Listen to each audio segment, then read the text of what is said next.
Buenas noches, a pesar de la lluvia, buenas noches. Simplemente dar la bienvenida a los héroes que han sido capaces de llegar hasta aquí. Y agradecer a la consejera, demás personas que han hecho posible esta publicación, el que se haga aquí la presentación de este libro. Yo venía un poco despistado, no voy a hablar más, cuidado, solamente esto. Me creí que era Urbano VI, que es el del cisma de Occidente. Me encuentro a Urbano VIII y no sé nada de él, no sé quién fue. Sé que fue un papá porque lo dice aquí, no sé más, no sé más. Bueno, enhorabuena a la económica por que se hagan estos actos. Tenemos que agradecerlo mucho, porque si no fuese por las cosas que podemos hacer nosotros, y sobre todo por las que nos hacen, la categoría de la económica no sería la que tiene. El agradecimiento a la consejera y a las demás personas que han hecho posible esto. Muchas gracias. Adelante.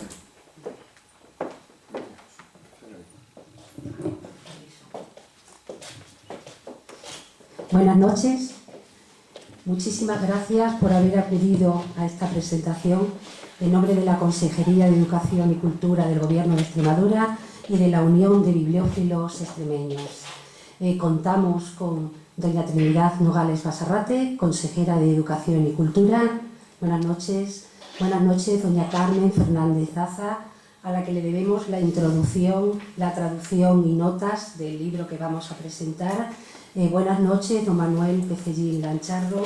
que es el presidente de la Comisión Gestora de la Unión de Bibliófilos Extremeños, y evidentemente un agradecimiento muy especial a don Francisco Pedraja por amablemente habernos acogido en esta sede de la Real Sociedad Económica de Amigos del País. Muchísimas gracias por acudir a la presentación de Al Pío, al Grande, al Beatísimo Papa Urbano VIII, de Juan Antonio de Vera y Zúñiga, conde de la Roca, cuya traducción, introducción y notas es de doña Carmen Fernández Zaza Álvarez, aunque pertenece a la colección de autores menores de la Unión de Bibliófilos Extremeños. Lo hemos albergado en la serie Rescate de la editora regional de Extremadura, y con esta primera edición pretendemos una continuidad de colaboración entre la editora regional de Extremadura y la Unión de Bibliófilos de Extremadura. Tiene la palabra don Manuel Pecellín Lancharro. Buenas noches, queridos compañeros de mesa y queridos amigos todos. Yo tengo que empezar, como siempre, agradeciendo la hospitalidad de esta casa, ya muy próxima a cumplir el bicentenario, que creo que se celebrará muy cumplidamente. Y, por supuesto, mi gratitud también para la editora regional,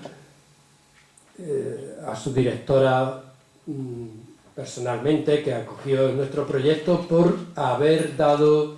salida a esa colección que iniciamos merced a Carmen, que fue quien la pensó, y de la que estamos nosotros los bibliófilos singularmente orgullosos. En esta colección menor, lo de menor es cuantitativa, pero no cualitativamente, porque la propuesta era editar textos pequeños. Habían aparecido, por ejemplo, la paráfrasis del Cantar de los Cantares de Arias Montano, que no era tal paráfrasis. Paráfrasis significa comentario, como todos sabemos. Era una traducción, pero no estaba bien visto en ese momento en los estados españoles traducir los libros sagrados. No es que Trento lo prohibiera, por cierto, porque lo que dice exactamente el canon tridentino es: no sean traducidos a lenguas vulgares los textos bíblicos si no es bajo la autoridad, etc. Luego había una posibilidad, pero Arias Montano no quiso arriesgar mucho y publicó también en verso. El Cantar, como todos sabemos, el Sir Hasidim es un libro, un himno precioso de amor, y él lo hizo también en un texto castellano. Y lleva una introducción, la edición nuestra, de Ricardo Cabezas de Herrera, que no hace todavía demasiado tiempo nos deleitó aquí con una charla sobre los manuscritos bíblicos y no bíblicos de Qumran. Ahí en esa colección menor también apareció el discurso que pronunciara Donoso Cortés el 30 de diciembre de 1850 sobre la situación de España, y que os aseguro que es de total actualidad. Leyendo algunos de esos párrafos que pronunció él en el Parlamento y luego recogió el libro, pues están sonándonos muchos de los problemas actuales. Este libro también lleva una preciosa introducción de un compañero bibliófilo, el doctor en filosofía Emilio Méndez, y también por recordar, y no voy a hacerlo con otros, el último que quería traer aquí a la evocación de todos, el Tratado sobre los Moriscos, el famoso escrito que Pedro de Valencia le dirigió al rey para impedir, como también lo quisieron hacer otros, que se decretase la expulsión, que al final fue firmada en 1609, como todos sabemos. Ese tratado, que no estaba inédito, ya nosotros también lo reeditamos. Y por último, pues el libro que ahora os presentamos dentro de la preciosa colección Rescate, yo creo que está muy bien acogida ahí la obra. Es un trabajo hecho con la minuciosidad, la delicadeza y el rigor que Carmen nos muestra en todo lo suyo. Era muy joven, mucho más joven todavía que lo que es ahora, cuando yo recibí a Carmen en el entonces Departamento de Publicaciones de la Diputación de Badajoz, y me di cuenta muy pronto de que estábamos ante una personalidad no solamente muy hermosa, que sigue siéndolo, sino muy, muy inteligente. Ella dedicó al autor de esta obrita, de este panfleto, que en realidad lo es, un opúsculo, le dedicó la tesis doctoral, que también publicó la editora regional, un trabajo formidable, y después Carmen ha ido sacando con muchísima asiduidad obras tan rigurosas algunas como las otras. Y yo no quiero terminar hablando de ella sin también rendir mi memoria cariñosa a su padre, a don Mariano Fernández Daza, el noveno marqués de la Encomienda, que tanto nos ayudó a muchos en cualquiera de nuestras necesidades, de nuestras investigaciones. Siempre estaba a su mano dispuesta a facilitarnos el documento, el libro que necesitáramos. En nombre de su hija aquí presente quiero también mostrar mi gratitud por donde quiera que ahora don Mariano esté buscando libros antiguos para engrosar su biblioteca.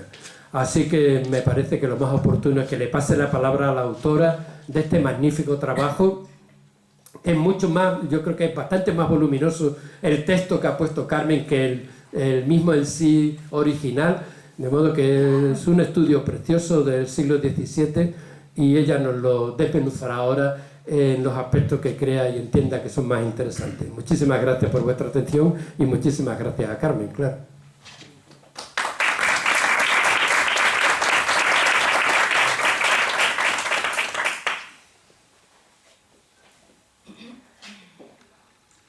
Doña Carmen Fernández Daza, por favor, tiene la palabra. Muchas gracias. Buenas noches, señora consejera, señor don Francisco Pedraja, querido Manuel Pecelín, señora doña Rosa Lencero y queridos amigos que me acompañáis en esta noche tan feliz para mí.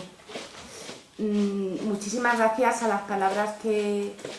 me ha dirigido don Manuel Pecelín. Son fruto de una amistad muy larga, y si él se deja en el tintero, quizás por modestia, quizás el que yo esté aquí hoy entre ustedes lo debo a que cuando era muy joven, como él dice, y en ese despacho al que acudí, se le olvida decir que antes de publicarse en la editora regional el texto, él tuvo la valentía de creer en mi trabajo y ofrecerme la posibilidad de publicar una biografía más resumida en una colección que él dirigía sobre biografías de personajes extremeños, de manera que mi primera incursión en este terreno tan maravilloso que es compartir con los demás lo que uno investiga, se lo debo a Manuel Pecelín, y eso no lo he olvidado ni lo voy a olvidar nunca. La generosidad con la que recibía a tantos jóvenes que íbamos con miedo tantas veces a ese despacho. Por tanto, estas primeras palabras tienen que ser de gratitud. A los asistentes, desde luego, porque verdaderamente se ha dicho que es heroico en esta noche lluviosa y fría de invierno, con partido de fútbol tan por el medio. Es un público el que asiste tan exquisito y tan delicado que verdaderamente no puedo sino sentirme sobrecogida. Muchísimas gracias, como siempre, a la Real Sociedad Económica de Amigos del País por acoger la presentación de este libro en este salón tan maravilloso, donde otras veces me han invitado honrándome a que asistiera a alguno de los actos que ellos han organizado. Muchas gracias a la editora regional de Extremadura, como no, por haber decidido recuperar este texto tan particular, un texto que pertenecía, como ya se ha dicho, a una colección truncada de la Unión de Bibliófilos Extremeños. Gracias especialísimas a su infatigable directora y doña Rosa Lencero, y gracias redobladas a la consejera de Educación y Cultura por el interés que mostró en esa colección cuando en una exposición que organizó la UBEC en la Biblioteca de Extremadura se interesó precisamente por esa colección que se mostraba en una de las vitrinas. Y desde luego gracias redobladas, consejera, por presidir este acto en el que se pone bueno, pues al conocimiento de todos los posibles interesados esta edición. Confieso que durante este tiempo, el tiempo en el que anduve traduciendo, investigando y redactando la introducción, junto al peso de la responsabilidad y las dificultades propias que conlleva la elaboración del texto que hoy presentamos, casi, además de ese peso añoso, diría yo, me sentí repentinamente rejuvenecida y también contradictoriamente, porque estamos hablando de un peso añoso, y me sentí rejuvenecida. De pronto recuperaba asombros, vivencias exactísimas, la memoria rescataba paisajes, bellezas externas, olores, aromas, de mi paso por esa ciudad de las lagunas en 1989, cuando allí viví durante un mes y medio desde el principio del otoño, y andando tras los pasos de este escritor extremeño al que le dediqué gran parte de ese tiempo de juventud. Era muy joven, pero puedo decir hoy que ha sido la mejor de todas mis experiencias investigadoras. Fue entonces, hace 26 años exactamente, cuando, guiada por un encuentro, por un hallazgo de una profesora italiana, doña Bruna Cinti, que habló de este panfleto, pues en la Biblioteca Marciana dediqué gran parte de mi tiempo en esa biblioteca a rastrear, a buscar, porque la asignatura no coincidía, en esas cajas de varios, en las bibliotecas que siguen siendo pozos sin fondos, inagotables, buscando este folleto que hoy tienen entre sus manos. Desde entonces siempre he tenido esa infatigable necesidad de fotocopiar y microfilmar aquello que me ha parecido raro, curioso, sin saber bien para qué ni con qué fin. No solo este texto, cuando microfilmé este texto, en ese rollo hay infinidad de folletos sobre temas diversísimos, porque siempre pensaba y sigo pensando cuando voy a archivos y copio cosas que no tienen que ver, quizás alguna vez sirva para algo. De manera que este supuesto panfleto, escrito por un tal Ludovico Zambecari, que es el seudónimo de Juan Antonio de Vera, fue microfilmado, y entonces ignoraba cuando lo hice que es el único ejemplar existente, que yo sepa, en todo el mundo. Y tienen, por tanto, entre sus manos pues, la traducción de ese rarísimo ejemplar, con una satisfacción personal añadida, que es ponerlo en manos de todos los interesados. Por lo tanto, siento que al fin sirvió para algo este microfilm que yo rescaté aquel tiempo tan lejano. Ese es el principio de la historia que hoy nos convoca, y hemos manejado, por tanto, para esta edición el rarísimo ejemplar de la Marciana, con una asignatura que aún se sigue sosteniendo en esa caja, la caja 2957, y el número 9 en la clasificación del folleto. Es cierto que en repertorios muy antiguos, de colecciones muy raras, francesas, italianas sobre todo, se citan copias manuscritas de este folleto, pero ningún impreso. Y es cierto también que en España, en los años 60, en un repertorio del archivo del Ministerio de Asuntos Exteriores, se citaba también otra copia manuscrita de este folleto, pero nunca ningún impreso. No hay, por tanto, que yo sepa, puede ser ignorancia mía, y he buscado con muchísimo detalle y con todos los medios informáticos que están hoy a disposición, y no en el 89, si en cualquier biblioteca había otro ejemplar de este impreso de 1633 y sinceramente no lo he encontrado. Se imprimió en lengua italiana, sin portada, sin dato editorial alguno, consta de 44 páginas numeradas todas y encabezadas en la primera por el título del supuesto autor, del autor, al grande, al pío, al beatísimo Papa Urbano VIII, Ludovico Zambeccari, servitore e umilissima persona, creatura, di vostra beatitudine. Presentamos esta noche la edición, pero en español, la edición del texto en español. En la traducción que tienen he procurado respetar en la medida de lo posible, cuando ha estado en mi mano, la exactitud del escrito, procurando también no desatender la lengua de llegada, que es la nuestra. Pero contaba con la añadida dificultad de saber que esta epístola que tienen en sus manos fue escrita en español, originariamente, y que el autor la dio a un diplomático italiano, a Ippolito Buondelmonti, para que se la tradujese al italiano, cosa que hizo en octubre, como digo, de 1633. Por lo tanto, devolvemos al lector de una manera torcida, eso sí, la lengua en la que fue escrita. Devolvemos al lector, de manera torcida, insisto, exactamente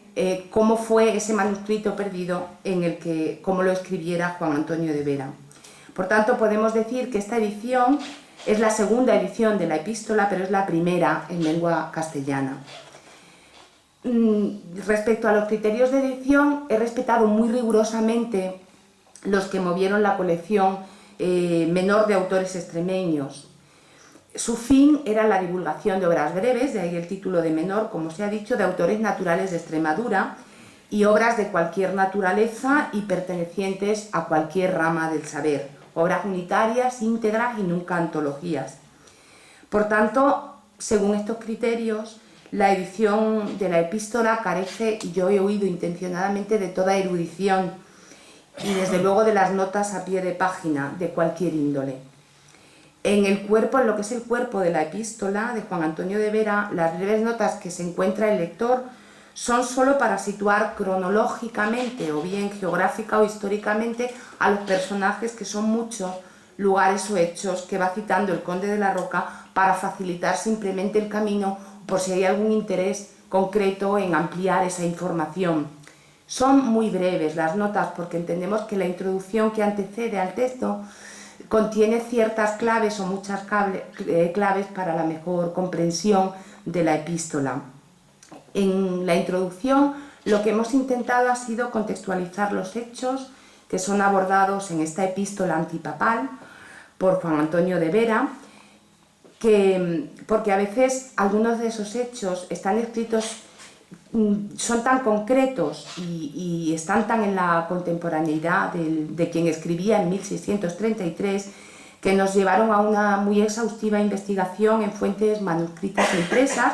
para poder acercar a los lectores con exactitud los nombres y los hechos que él siempre deja velados en su ironía o en su sarcasmo, y porque en ese momento era bien conocido por el público al que iban dirigidos. Si son muy exiguas las notas a pie de página en el cuerpo del texto, son absolutamente inexistentes en la introducción, incluso las que se me pueden censurar, censuras que asumo con absoluta, de verdad que las asumo completamente, porque se refieren a las fuentes documentales e impresas. Justifico y asumo la censura porque prima sobre todo ese afán de divulgación, como ya se ha dicho. Dicho todo esto, y espero no cansarles mucho, sí me gustaría hacer una reflexión que nos vuelca hoy a un inevitable y doloroso paralelo con nuestra actualidad. Verán, quien me conoce saben que tengo verdadera alergia al presentismo, es decir, a la interpretación de los hechos históricos desde los criterios occidentales actuales, ¿no? No obstante, no es menos cierto que los textos antiguos y los hechos antiguos se vuelven siempre maestros de la vida, o al menos pueden suscitar profundas reflexiones. Y les digo que meses después de entregar el texto que hoy presentamos, casi a punto de finalizar la impresión en la editora, se producía un hecho espiritual sin precedentes que todos hemos vivido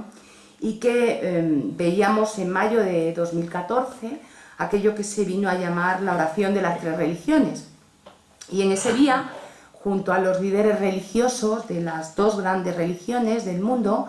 el Papa Francisco pedía solo una única cosa: que nadie instrumentalice el nombre de Dios para la violencia. Violencia en el nombre de Dios, ayer y hoy. Pocos días después de aquel viaje a Tierra Santa, otra vez nos sorprendía con un gesto, el 13 de junio, con la entrevista televisada, y en ella se extendía en la espeluznante contradicción de violencia y Dios. Y se volvía exactamente al tiempo en el que fue redactada esta epístola, la del Conde de la Roca, porque se mencionaba expresamente la Guerra de los 30 años como ejemplo de la violencia en nombre de Dios que los cristianos europeos todos ejercieron en este tiempo. En una clara y sutil comparación con la violencia que so llamada de Dios o pretexto de mandato divino ejerce el fundamentalismo de una de las tres religiones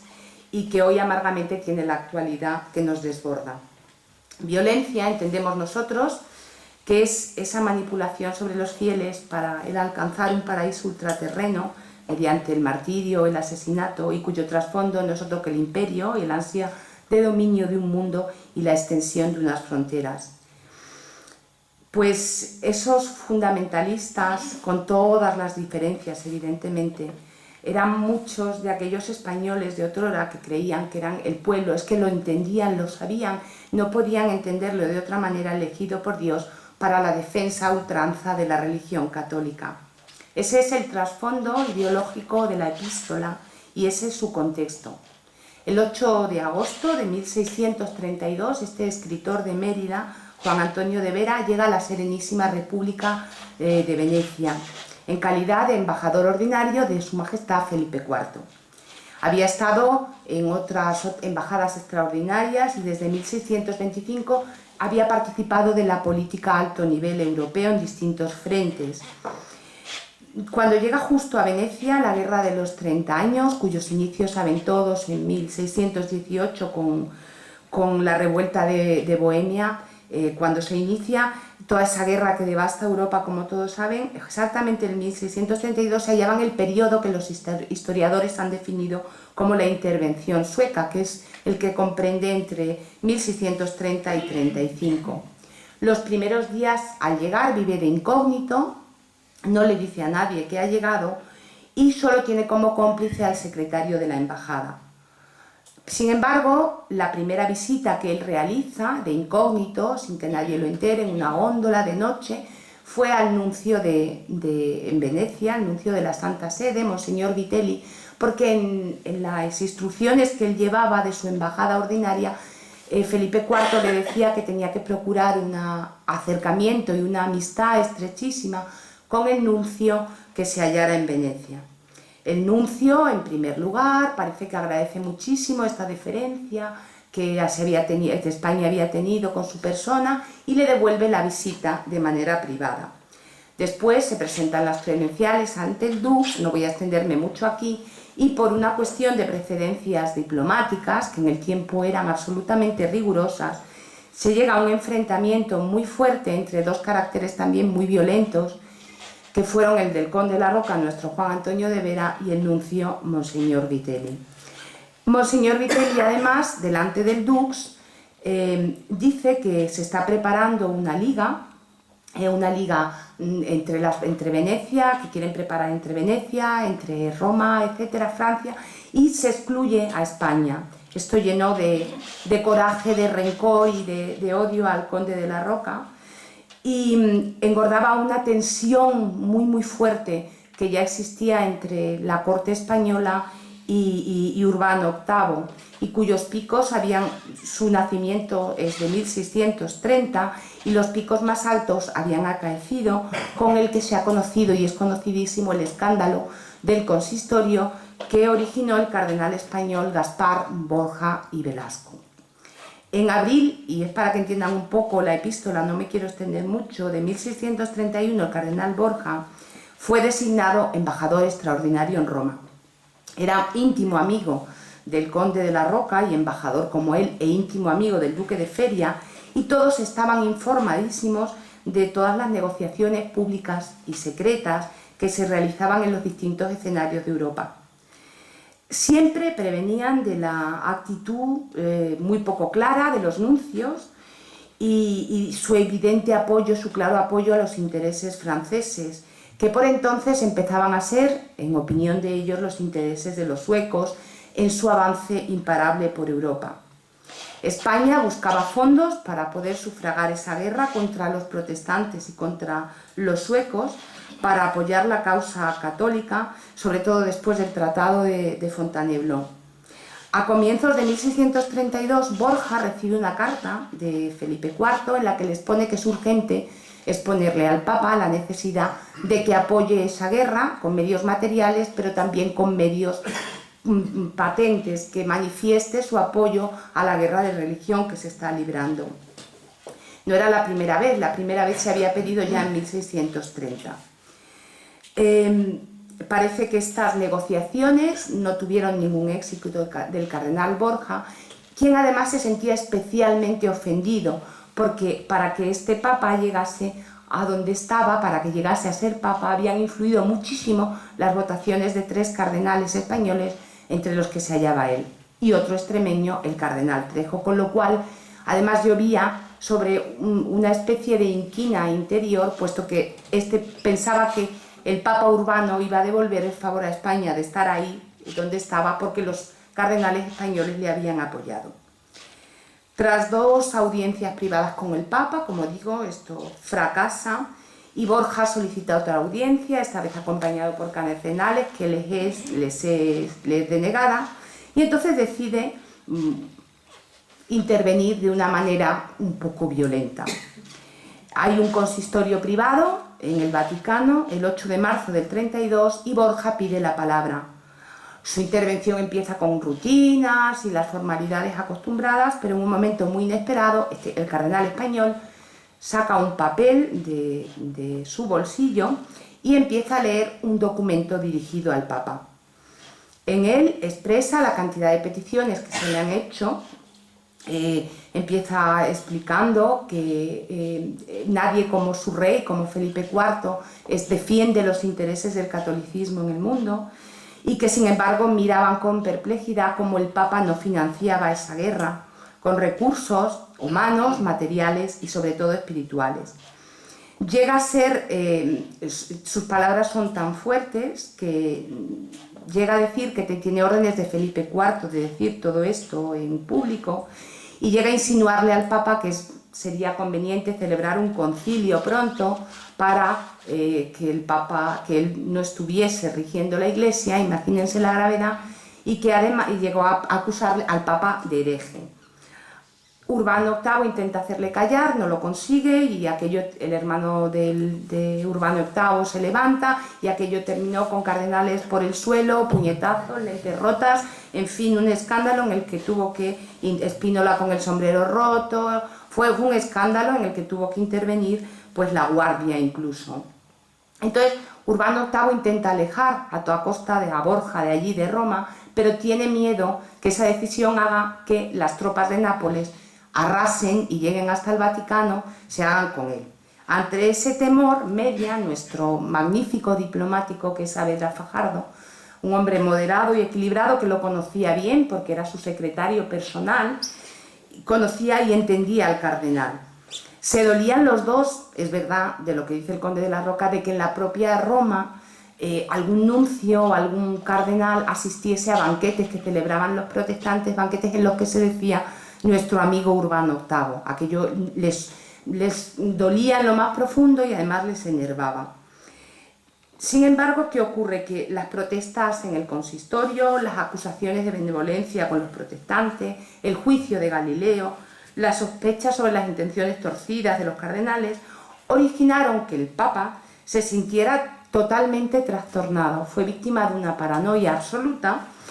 aprensiones melancólicas, decían sus médicos, y las decía también Saavedra. Temía ser envenenado por los españoles y él decide marcharse a Castel Gandolfo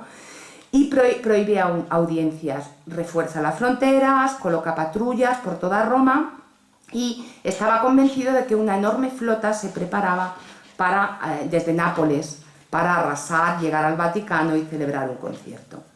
Lo cierto es que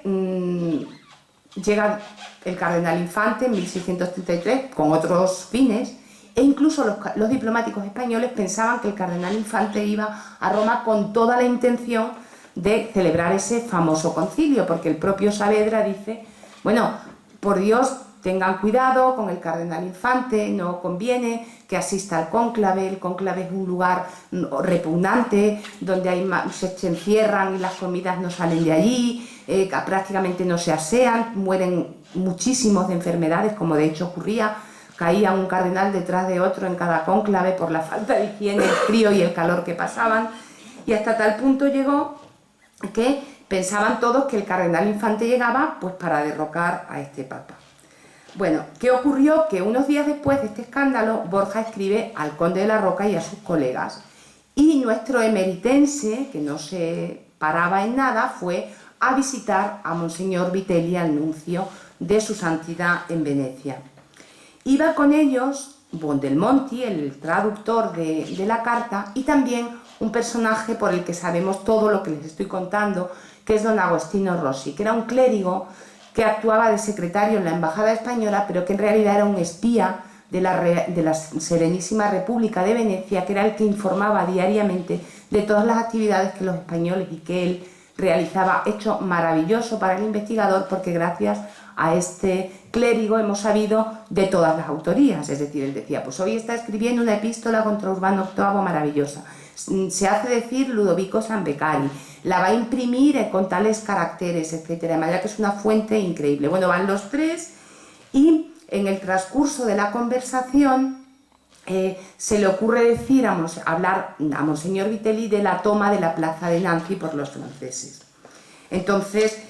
la conversación llega a unos límites tan extremos que el Juan Antonio de Vera pide que lo importante sería celebrar un cónclave, llega a llamar hereje al Papa, le acusa de una cantidad es decir, cosas muy graves en aquel momento,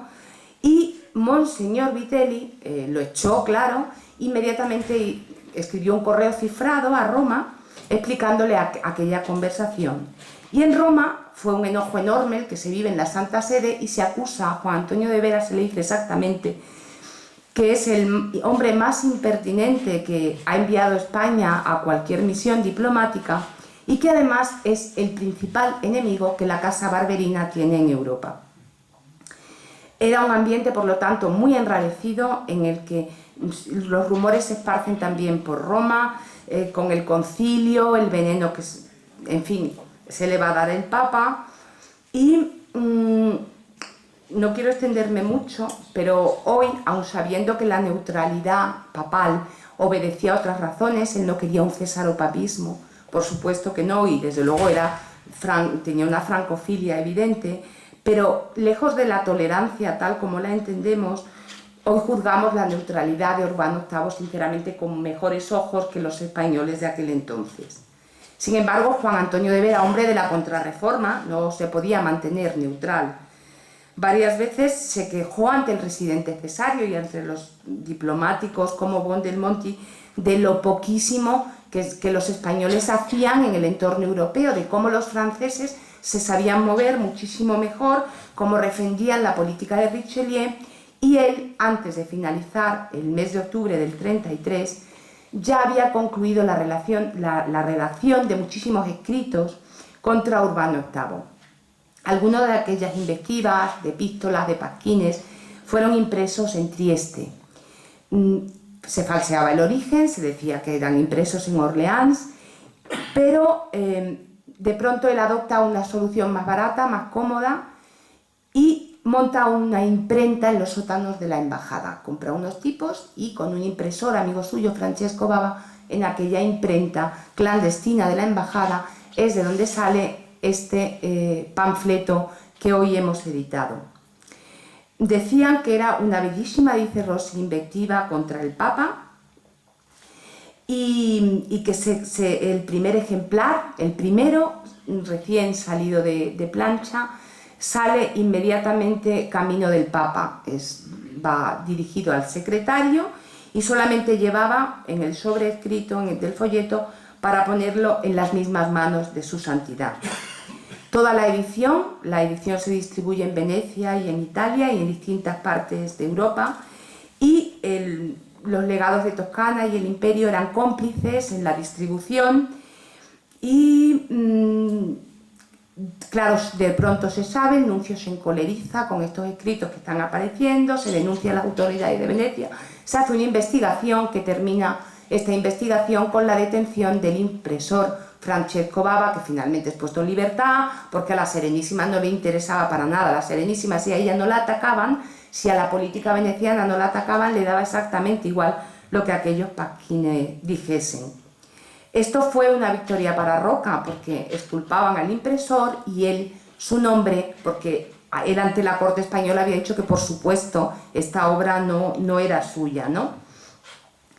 Él exactamente la define a esta carta como una epístola, y es eso, una carta. Una carta escrita en español, como hemos dicho, y traducida al italiano. Dice el autor que toda ella versa sobre su santidad en materias presentes, es decir, él mismo declara el contenido y el fin. Situar la política de la Santa Sede en el conjunto de las guerras y de los conflictos que enemistaban y consumían a Europa. Por tanto, no hay fuentes bibliográficas en esta carta, solo hay una que él sigue muy de cerca, que es la historia pontifical de Gonzalo de Illescas, que nunca cita, pero verdaderamente en la búsqueda bibliográfica es la fuente que él sigue. Y además estoy segura que el ejemplar que manejaba se lo había facilitado su amigo Trejo, porque fue el que costeó una edición determinada de la obra. Esta epístola, esta obra que hoy presentamos, ha de juzgarse como lo que verdaderamente es. Es el ejemplo de la literatura de la polemista del siglo XVII, que se suma y en muchísimos aspectos se anticipa a los muchos ejemplos de libelos, de opúsculos, de folletos, que todos los ingenios españoles empiezan a publicar en 1635, con lo cual el conde de la Roca se adelanta. Es verdad que en el caso que nos ocupa, además de la defensa de los intereses españoles frente a la política profrancesa de Urbano VIII, encontramos una ortodoxia muy sincera y beligerante del autor, en defensa de su religión católica, y el convencimiento, eso es muy importante, de que por encima del poder temporal de los pontífices está la obligación espiritual de los mismos, cuyo deber sagrado, para él y para muchos hijos de esta contrarreforma, tiene que tener un apostolado combativo, heroico, en contra de los infieles y los herejes. La epístola de Urbano VIII fue muy elogiada ya en su tiempo, merced al gran número de referencias históricas que contiene. Lo interesante de ella es cómo la ironía y el sarcasmo la virulencia verbal a veces, va hilando frase a frase esta carta escrita por el polemista extremeño. Se inician ya ese sarcasmo y esa ironía en el primer párrafo y la mordacidad va creciendo.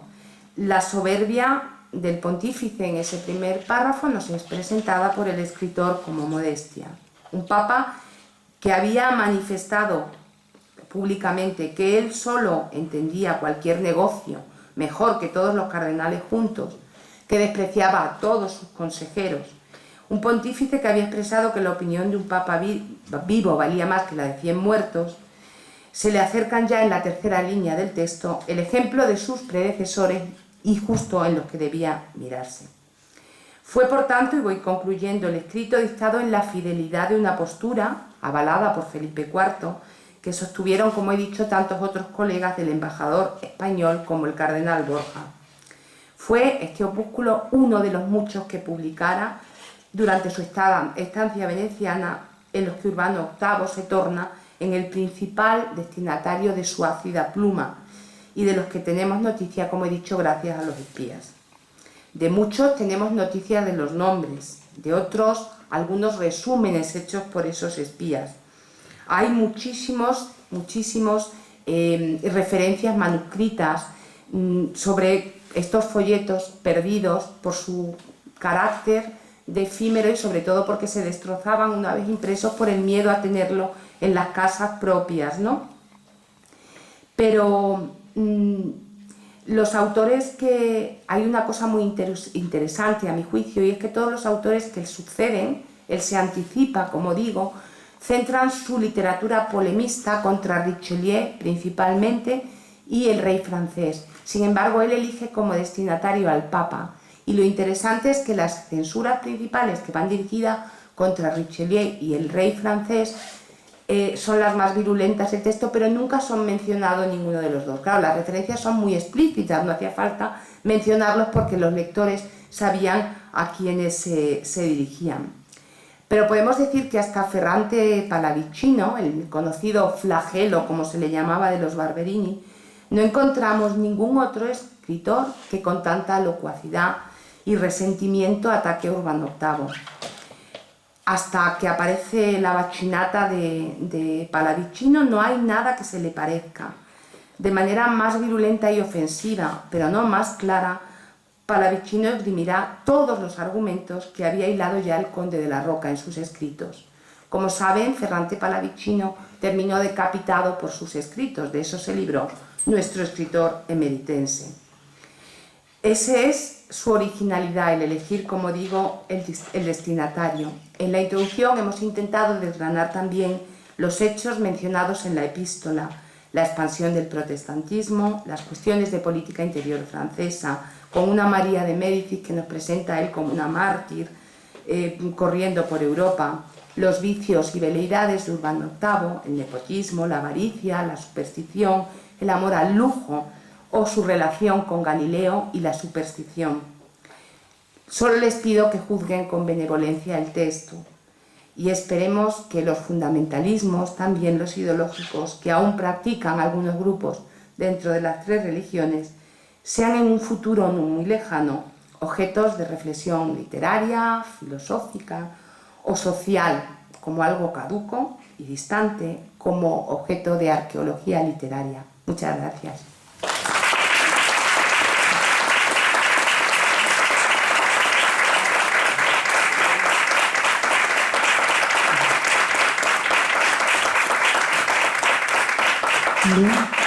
Perdón, me indican, lo he olvidado, pero bueno, que este trabajo de mucho tiempo, pues lo he querido dedicar a un amigo muy entrañable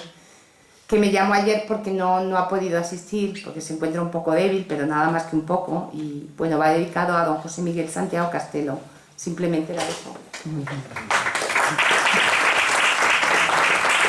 A continuación tiene la palabra doña Trinidad Nogales Basarrate, consejera de Educación y Cultura. Muy buenas noches, presidente de la Real Sociedad Económica Extremeña de Amigos del País, querido amigo Paco Pedraja, autora Carmen Fernández Daza, Manuel Pecellín, Lancharro, directora de la editora y el Plan de Fomento de Lectura, director de la Biblioteca Extremadura, concejala de Cultura. Bueno, en suma, queridas amigas y amigos que hoy nos acompañáis quizá heroicamente, hay que decirlo, tras haber sorteado toda esa serie de cúmulo de vicisitudes que a veces hacen difícil que un asunto tan sumamente atractivo y atrayente como nos acaba de demostrar Carmen, pues se deguste en no muchas ocasiones por un número reducido de personas. Es cierto, como comentaba la autora Carmen Fernández Daza, que este libro surgió a partir de aquella exposición en la BIEX y que esta tarde se trata de un momento de la presentación muy especial, no solamente para la Consejería de Educación y Cultura, para la editora regional, sino también para la Unión de Bibliófilos Extremeños y, por supuesto, gracias a la siempre amable acogida de la Económica, que nos presta esta espléndida sede, donde yo miraba atentamente, porque ayer visitaba en la Academia de San Fernando la exposición de Richard Ford sobre los viajes de España y descubrí algunos, al menos para mí de momento todavía inéditos, sobre vistas de Badajoz, de Mérida y de otros puntos de Extremadura, y me entretenía cuando entraba con mis anfitriones. La Económica hace gala, como siempre, de su lema de enseñando fomenta y, sobre todo, desarrolla esa actividad tan rica a la que la Consejería de Educación y Cultura siempre se suma con enorme gusto y placer. Y también quiero destacar el trabajo de la Unión de Bibliófilos, que está de enhorabuena, precisamente con esta edición de Al Pío, al Grande, al Beatísimo. No deja de tener un sarcasmo ya en sí mismo el punto de partida Papa Urbano VIII, por Juan Antonio de Vera y Zúñiga, emeritense, paisano mío, conde de la Roca, que recupera precisamente esta colección de la Biblioteca de Autores Extremeños, y lo hace nada menos que de la mano de esta autora, Carmen Fernández Daza, que todos conocemos, con esa traducción. Ella decía una lectura torcida, nada más lejos de la realidad, gracias a su trabajo en esa introducción, en esas notas valiosísimas y aclaratorias, podemos ver lo que significa ese libelo, ese panfleto de ese insigne emeritense, el conde de la Roca, donde arremete contra un papa que obviamente no es la encarnación precisamente de lo que algunos de los que participaban en la vida de la Roma del momento esperaban del sumo pontífice. Y que es cierto que la corona española, recordaba yo cuando Carmen hablaba las divertidas cartas de Alcubierre que le dirige a Carlos III, quejándose de las veleidades del Papa con respecto a las excavaciones que llevaban a cabo en Herculano en detrimento de la corona española y a favor de Winkelmann, que era el preferido del Papa, y dice textualmente en su carta a Carlos III: Señor, ese godo, refiriéndose a Winkelmann, que no sabe más por su ciencia, sino por ser protegido de su santidad. Por tanto, siempre ha habido ese sentimiento de menosprecio hacia la presencia española en la Santa Sede y en el quehacer cotidiano. Es verdad que la guerra de los 30 años, ese momento, como decía Carmen, de convulso y de fundamentalismo también en Europa, es el opúsculo el momento donde se tiene que situar este opúsculo, y no nos debemos sustraer al contexto histórico. Ayer también, afortunadamente, visitaba una magna exposición en Madrid en el canal de Isabel II, a la que ha hecho Martín Almagro Gorbea, anticuario de la Real Academia de la Historia, sobre Hernán Cortés, que aconsejo visitar porque nos parangona a la figura de Cortés con César. No en vano conocía bien el texto latino del Velo Gálico, y también con el propio Alejandro Magno, convirtiéndolo quizá de una manera, la visión por supuesto de un arqueólogo, pero convirtiéndolo en un auténtico nuevo Ulises, podríamos decir, que realiza una enorme acción en el Nuevo Mundo. Pero volviendo a la visión que la autora, que Carmen Fernández Daza, nos hace y nos desmenuza, sobre todo por el carácter experto que ella tiene en el Conde de la Roca, en una época apasionante, en ese momento donde ella rescata verdaderamente en ese cajón de la Marciana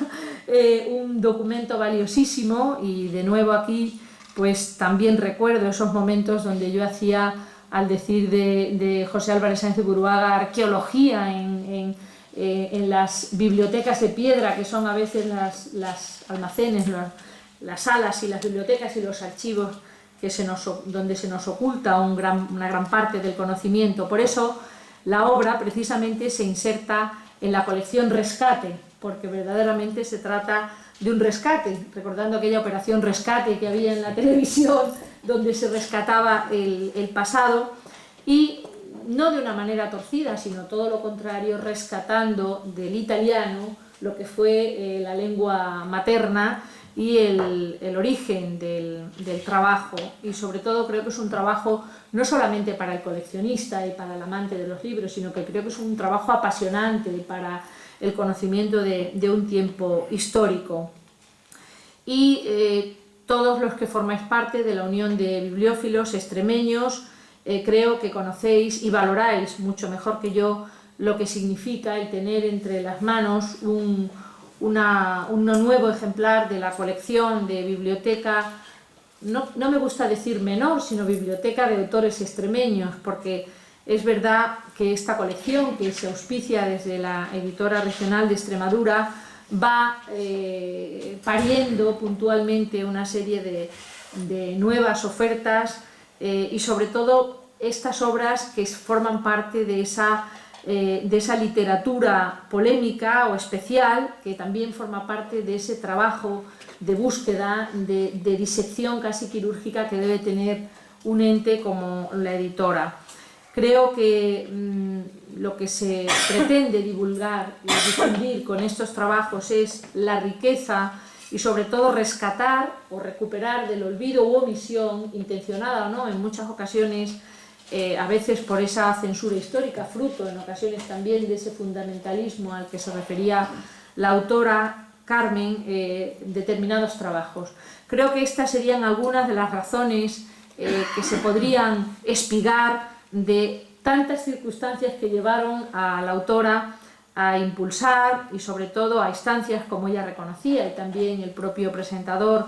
el presidente de la Comisión Gestora de la Unión de Bibliófilos, Manuel Pecellín Lancharro, esa edición de la obra que sin duda, y no es un tópico ni una frase hecha, enriquece el patrimonio bibliográfico extremeño. Creo que a todos los que estáis implicados en esta tarea hay que felicitaros, no solo a la autora y también a la autora, por supuesto, como muñidora y paridora de esta obra, sino también a todos los que hacéis posible el que el día a día se vaya sazonando de parte tan importante de esa recuperación de nuestro patrimonio bibliográfico, que creo que es esencial. Por supuesto, felicito a la editora, a la Unión de Bibliófilos y a todos cuantos habéis hecho posible este trabajo, y por supuesto felicito a Carmen, porque una vez más nos ha demostrado que no solamente se apasiona por el buen hacer de la recuperación de los textos, sino que nos hace apasionarnos e introducirnos en el universo del conocimiento, en este caso de un tiempo histórico importantísimo, donde Extremadura estaba presente con mayúsculas en la producción, y esto es algo que todos los extremeños conocemos y sabemos, pero en ocasiones tiene que venir una autora como Carmen Fernández Daza para recordarnos la personalidad y el papel y la singularidad de personajes como el Conde de la Roca. Por tanto, como consejera de Educación y Cultura, me satisface enormemente, confío que los extremeños, desde la escuela hasta la universidad, valoren este trabajo, lo disfruten como creo que lo esperamos disfrutar todos nosotros, y por supuesto vamos a seguir haciendo votos para que este tipo de trabajos, de esfuerzos, aunque hayan supuesto un auténtico placer, no me cabe ninguna duda lo que ha disfrutado Carmen desarrollando este trabajo, sean una realidad, y que las instituciones, que para eso estamos, para apoyar el trabajo de los investigadores y para apoyar el trabajo de todos cuando aportan a la sociedad nuestra que nos ha tocado vivir. Y también, por otra parte, hago votos porque este es el mejor camino para obviar o para luchar esas sinrazones que a veces hacen que el presente olvide la historia del pasado, donde también es cierto que hubo muchas sinrazones, pero esto no es patente de corso para que se sigan cometiendo cuando uno piensa que en el siglo XXI determinadas cuestiones podrían estar mucho más que superadas. Por tanto, Carmen, gracias por acercarnos a este espléndido personaje, a este espléndido trabajo, ya lo has hecho en muchas ocasiones, pero creo que este libro de la serie Rescate no es un libro menor, sino todo lo contrario, es un libro mayor y con mayúsculas. Muchísimas gracias a todos por acompañarnos hoy.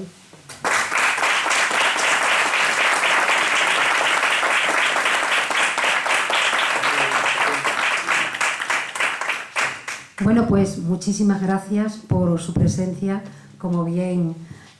comentó Carmen hace un momento, en una noche casi inclemente, y como comentaba la consejera, con un partido de fútbol creo que bastante fuerte, Gracias de nuevo y esperamos verles en la próxima edición de esta biblioteca no menor tampoco, de autores extremeños de la Unión de Bibliófilos Extremeños y de la Editora Regional de Extremadura. Muchas gracias.